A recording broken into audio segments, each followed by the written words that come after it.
E aí, você é bom de língua? Sabe identificar o sujeito de uma oração na língua portuguesa? Não faça feio, acerte na língua.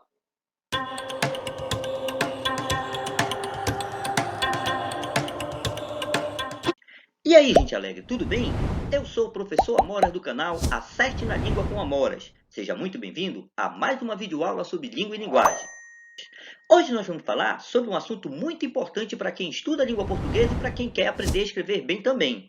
Nós vamos falar sobre o sujeito da oração. Sim, nós vamos falar sobre a representação e a classificação do sujeito. E para falar de sujeito, nós temos também que falar sobre predicado. Então, nós vamos ver o conceito desses dois termos da oração. Olha aí o conceito de sujeito. Sujeito, olha lá, é o termo sobre o qual se faz uma declaração e com o qual o verbo deverá concordar. Já o predicado é a própria declaração que se faz sobre o sujeito. E essa declaração, olha aí, é constituída por um verbo ou uma locução verbal, que deverá concordar com o sujeito. Então, vamos ver como isso funciona em alguns exemplos. Veja o primeiro. João saiu de casa. Repare que João é o termo sobre o qual se faz uma declaração. Então, João vai ser o nosso sujeito. Saiu de casa vai ser o predicado. Repare que esse predicado foi construído em torno da forma verbal saiu. Repare também que saiu é o verbo que concorda com o sujeito João. Olha agora o segundo exemplo. João e Maria saíram de casa. Repare que João e Maria é o termo sobre o qual se faz uma declaração. Então, nós temos aqui o quê? O nosso sujeito. Saíram de casa vai ser o nosso predicado. Repara que esse predicado foi construído em torno da forma verbal saíram. Repare também que saíram concorda com os termos João e Maria, que é o sujeito da oração. Agora veja essa outra oração. Como é que você acha que vai ficar? A vida é flores ou a vida são flores? Eu costumo dizer que concordância é o estudo mais fácil da língua portuguesa. O falante dificilmente tem problema com isso. Então, você já deve saber, né? Que aqui a frase seria: a vida são flores. Nós temos, nesse caso, o que a gramática tradicional chama de um caso especial, em que, olha lá, o sujeito é a vida, o predicado é são flores, e nesse caso, o verbo são está concordando com o predicativo. Vamos ver agora como se dá na nossa língua a representação do sujeito, ou seja, a classificação. O sujeito na nossa língua pode aparecer de forma expressa. E quando é que isso vai ocorrer? Olha aí, ocorre quando o sujeito aparece de forma explícita na estrutura da frase. Nesse caso, a tradição gramatical o classifica como... Olha aí a primeira classificação que nós temos. Sujeito simples. E isso vai acontecer quando ele aparece claramente e apresenta apenas um núcleo. Como não pretendemos fazer um estudo meramente gramatical do sujeito, os exemplos que iremos apresentar são todos contextualizados. Ou seja, você verá o sujeito funcionando no texto. Nesse caso, você perceberá que os nossos exemplos foram retirados de textos resumos de episódios da minissérie Todo Mundo Odeia o Chris. Então vamos ao primeiro exemplo. A história se passa em 1986 no Brooklyn. Chris estava cansado de ser um nerd e decidiu se tornar um descolado. Para isso, primeiro tentou mudar o visual. Depois, resolveu aprender a ser descolado com o cara mais descolado que conhecia, o Jerome. Jerome fala para o Chris que a maneira de se tornar descolado é andar com quem é descolado e lhe dar alguns toques. Veja aí o Jerome dando alguns toques para o Chris. Agora, vamos analisar esse trecho. A história se passa em 1986. A história é o sujeito nessa situação. Olha lá, Chris andava cansado de ser um nerd. Também eu tenho aí um sujeito simples. Jerome fala para o Cris que a maneira de se tornar descolado é. Então, também aqui, Jerome fala, eu tenho Jerome como sujeito. Vamos analisar agora essa primeira frase do texto. A história se passa em 1986, no Brooklyn. Repare, a história é o sujeito. Nesse caso, o que é que nós vamos ver? Que nós temos um núcleo do sujeito, a palavra história, que é a palavra mais importante do sujeito. Se eu tenho um núcleo, nesse caso, eu tenho um sujeito simples. Vamos ver agora o sujeito composto. O sujeito composto ocorre quando aparece claramente e, nesse caso, apresenta dois ou mais núcleos. Veja esse primeiro exemplo. À noite, em casa, como de costume, todos estão juntos jantando. Júlio e Rochelle discutem por conta da história do casaco. Repare aqui. Júlio e Rochelle discutem por conta da história do casaco. Nesse caso aqui, eu tenho um sujeito composto. Outro exemplo. Na hora que aparece o carro da polícia, ao invés de apitar, Chris e Greg saem correndo, como qualquer um nerd. Nesse caso, Chris e Greg são o sujeito composto. Quer ver? Vamos analisar aqui embaixo. Chris e Greg saem correndo. Olha lá o que eu tenho aqui. Chris e Greg. Chris funciona como o primeiro núcleo desse sujeito. Olha aí. E Greg vai ser o segundo núcleo. Como eu tenho dois núcleos, nesse caso nós temos um sujeito composto. Vimos o sujeito expresso.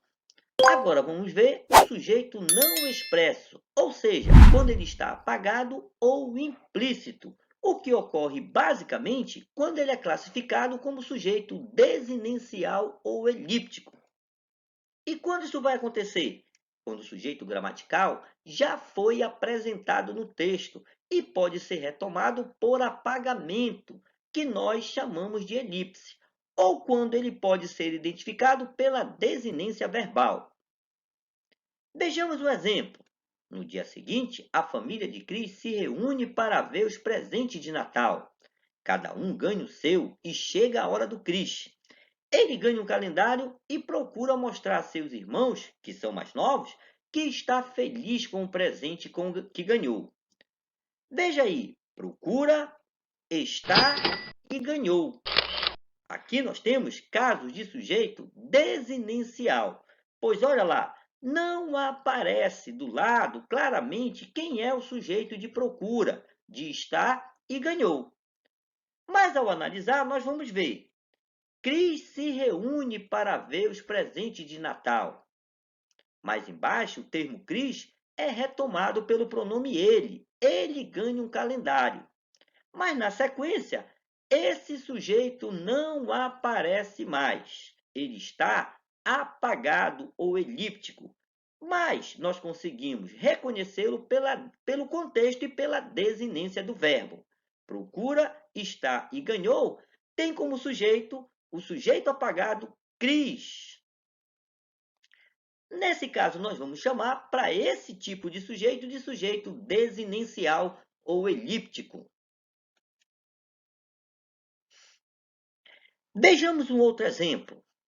Olha aqui. Chris encontra o Greg e diz para ele que cansou de ficar no fundo do poço, que quer ser descolado como os caras do Flipper, que não frequentam a escola, mas têm carros e garotas. Olha o que acontece aqui. Chris, olha lá, encontra o Greg e diz, quem é que diz? Olha só, a gente retoma pelo contexto, Chris. Para ele, olha lá, que cansou de ficar no fundo do poço, que quer. Quem quer? Ele quer. Também eu tenho o sujeito apagado, que é retomado pelo pronome ele. Olha lá, os caras do Flipper que não frequentam. Olha só, não aparece juntinho, mas dá para retomar pelo contexto e pela desinência do verbo, né? O sujeito de frequentam, os caras do Flipper. E olha lá, aqui também, quando diz, mas tem carros e garotas. Quem é que tem? Não está próximo, mas a gente sabe pela desinência e pelo contexto que o sujeito aqui é os caras do flipper. Nesse caso, nós vamos ver que aqui também nós temos sujeito desinencial ou elíptico. Um outro caso de sujeito não expresso na língua portuguesa é o caso que nós conhecemos como sujeito indeterminado. Veja aí, quando o termo sujeito, ao ser projetado em uma frase, não faz referência clara a um elemento no texto, ele se encontra indeterminado ou indefinido. Neste caso, não se pode identificá-lo pelo contexto nem pela forma verbal. Veja esse exemplo. Tônia fica muito chateada porque mentiram para ela sobre o Papai Noel a vida toda. Então passa a não acreditar em mais nada. Olha aqui comigo. Mentiram. Então veja que aqui no contexto não tem como identificar quem foi, né, que mentiu para a Tônia. E nem dá para fazer referência também por meio, olha lá, da forma verbal. Nesse caso, nós temos aqui um caso de sujeito indeterminado. Olha essa observação aqui embaixo. A construção de uma frase com sujeito indeterminado depende do contexto discursivo ou da intenção comunicativa do falante, pois, ao construir sua frase, ele pode realmente não saber quem o verbo da frase projeta como agente da ação verbal, ou pode não querer identificá-lo. Então, repara, o sujeito indeterminado na nossa língua pode acontecer com intenções comunicativas. Então, vamos ver como acontece a oração com sujeito indeterminado na nossa língua. Na nossa língua, ocorrem estruturas frasais que indeterminam o sujeito. Veja o primeiro caso, com o verbo na terceira pessoa do plural, sem que o termo projetado por ele como sujeito possa ser identificado precisamente no contexto. Veja esse primeiro exemplo. Fizeram uma confusão terrível no centro da cidade por causa de política. Repara que o verbo fizeram, ele está na terceira pessoa do plural. E aqui nós não temos como identificar o sujeito dessa forma verbal. Nós temos aqui um sujeito indeterminado. Olha agora esse exemplo de um verso do grande Carlos Drummond de Andrade. Mataram o padeiro da minha rua. Repara que a forma verbal mataram também não identifica nem no contexto, nem pela forma verbal quem foi o sujeito, quem foi o agente dessa ação verbal. Aqui nós também temos o verbo na terceira pessoa do plural. Também um caso de sujeito indeterminado. Nós temos também casos de sujeitos indeterminados. Olha lá, quando nós temos verbos usados na terceira pessoa do singular ligados ao pronome ser, quando este funcionar como índice de indeterminação do sujeito. Veja o exemplo. Briga-se muito por causa de política. Repara o que eu tenho aqui nesse verbo. Briga-se. Eu tenho aqui sujeito indeterminado, pois eu tenho verbo na terceira pessoa do singular, mais a partícula ser. Temos aqui um caso de sujeito indeterminado. Olha o outro exemplo. Acredita-se que a solução do problema depende de vontade política. Repara que quando se diz acredita-se, não se sabe quem. E nesse caso, também nós temos, olha lá, uma forma verbal que apresenta verbo na terceira pessoa do singular, mais a partícula ser, indicando também que nós temos aqui sujeito indeterminado. Vamos ver agora um caso de contradição da nossa gramática tradicional. A gramática tradicional coloca o sujeito e o predicado entre os chamados termos essenciais. Afirmar que o sujeito e o predicado são termos essenciais não deixa de ser uma contradição, pois essencial é aquilo que não pode faltar. E nós vamos ver que na nossa língua existe a chamada oração sem sujeito. Vamos ver como isso acontece? Oração sem sujeito. E quando é que ela ocorre? Ocorre quando a informação da oração está contida apenas no predicado. Nesse caso, o verbo não projeta um termo como sujeito. Olha o nosso exemplo. Tendo em vista a ideia de que vamos apresentar sempre exemplos contextualizados, nós pegamos um pequeno trecho do famoso Memórias Póstumas de Brás Cubas de Machado de Assis. Olha lá, tinha uns 64 anos, rijos e prósperos, era solteiro, possuía cerca de 300 contos e fui acompanhado ao cemitério por 11 amigos. 11 amigos. Verdade é que não houve cartas nem anúncio. Acresce que chovia, peneirava, uma chuvinha miúda, triste e constante. Então, olha aqui o que acontece nesse trecho. Aqui, olha, onde eu tenho houve cartas nem anúncio, nós temos um caso de oração sem sujeito. Aqui também, onde temos acresce que chovia, também nós vamos ter um exemplo de oração sem sujeito. Olha o outro exemplo da tirinha do H, o horrível, de Dick Browning. Repare o que o personagem H diz para o Dick sortudo. Está chovendo há semanas, não suporto mais. Dick sortudo responde, ora, a chuva faz bem às plantinhas. E o H, obrigado por me lembrar isso. Repare aqui, onde eu tenho está chovendo, essa locução verbal marca aqui uma oração sem sujeito. Também eu tenho o caso do verbo haver, olha lá, há semanas. Também nesse caso eu tenho uma oração sem sujeito.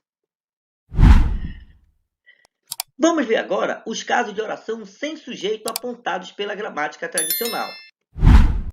O primeiro caso é o caso do verbo haver. Então, sempre que o verbo haver estiver no sentido de existir ou na indicação de tempo passado, nós teremos caso de oração sem sujeito. Veja o exemplo aqui. Há poucas pessoas que votam de forma consciente. Repare que o verbo haver aqui está no sentido de existir. Há poucas pessoas que votam de forma consciente. Existem poucas pessoas que votam de forma consciente. Olha outro exemplo. Na cidade de Ananindeua, houve muitos casos de dengue. Também aqui eu tenho o verbo haver no sentido de existir. Na cidade de Ananindeua, existiram muitos casos de dengue. Olha o último exemplo. Estou lhe esperando há séculos. Então, olha lá, o verbo haver aqui com a ideia de tempo passado, que nesse caso pode até ser substituído pelo verbo fazer. Estou lhe esperando há séculos. Estou lhe esperando faz séculos. Deu para entender? Outro caso de oração sem sujeito ocorre com verbos que indicam fenômenos da natureza. Veja o exemplo. Neva durante o inverno. Repare que, nesse caso, o verbo neva não tem como projetar, não tem como se referir a um ser ou algo que pratique, que seja agente da ação verbal. Então, nesse caso, nós temos um típico caso de oração sem sujeito. Outro exemplo, choveu esta madrugada. Também aqui, o verbo haver não tem como projetar, nem como se referir a alguém como agente da ação verbal. Um outro caso típico de, olha lá, oração sem sujeito. Mais um exemplo, venta muito na beira da praia. Também o verbo ventar, que indica um fenômeno da natureza, não tem como projetar ou se referir a um ser ou alguém como sujeito. Também aqui nós temos uma oração sem sujeito. O último caso, que a gramática aponta como sendo de orações sem sujeito, ocorre quando nós temos o verbo ser, estar e fazer na indicação de tempo cronológico ou climático, ou seja, na indicação de tempo, hora ou na indicação de clima. Veja o exemplo. São 3 horas da tarde. Também no caso aqui o verbo ser, são, no caso, não tem como projetar um ser como sujeito. Aqui também nós temos um típico caso de oração sem sujeito. Um outro exemplo. Hoje está quente. Então, essa oração na nossa língua, também construída em torno do verbo estar, não tem como projetar um ser, um agente da ação verbal. Então, nesse caso, nós também temos uma oração sem sujeito. Um último exemplo. Faz 2 anos que não vejo minha cidade. Então, também, nesse caso aqui, o verbo fazer, indicando tempo cronológico, tempo passado, o que vai acontecer? Ele também marca, olha aí, uma oração sem sujeito. Para você acertar na língua, vamos às nossas últimas dicas. Não esqueça que o sujeito pode ser expresso ou não expresso. E que, segundo a gramática tradicional, ele vai ser classificado em simples, composto, desinencial, indeterminado, e nós vamos ter também a chamada oração sem sujeito. O sujeito vai ser simples quando ele apresentar apenas um núcleo. Ele vai ser composto quando apresentar 2 ou mais núcleos. Ele vai ser desinencial ou elíptico quando ele não aparecer claramente na oração. Mas é bom lembrar que, nesse caso, ele vai ser facilmente identificado pelo contexto ou pela desinência verbal. O sujeito vai ser indeterminado quando ele não aparecer na oração e não puder ser identificado nem pelo contexto, nem pela forma verbal. Nós vamos ter oração sem sujeito quando o verbo da oração não projetar nenhum elemento como agente da ação verbal. Nesse caso, também é bom lembrar que os verbos da oração sem sujeito são considerados verbos impessoais. Essa foi a nossa videoaula sobre o sujeito da oração. Muito obrigado por ter assistido. Se você gostou, não deixe de dar um like no vídeo. Não se esqueça de se inscrever no canal e compartilhar esse vídeo com seus amigos. A gente se vê numa próxima videoaula sobre língua e linguagem do Acerte na Língua. Até logo!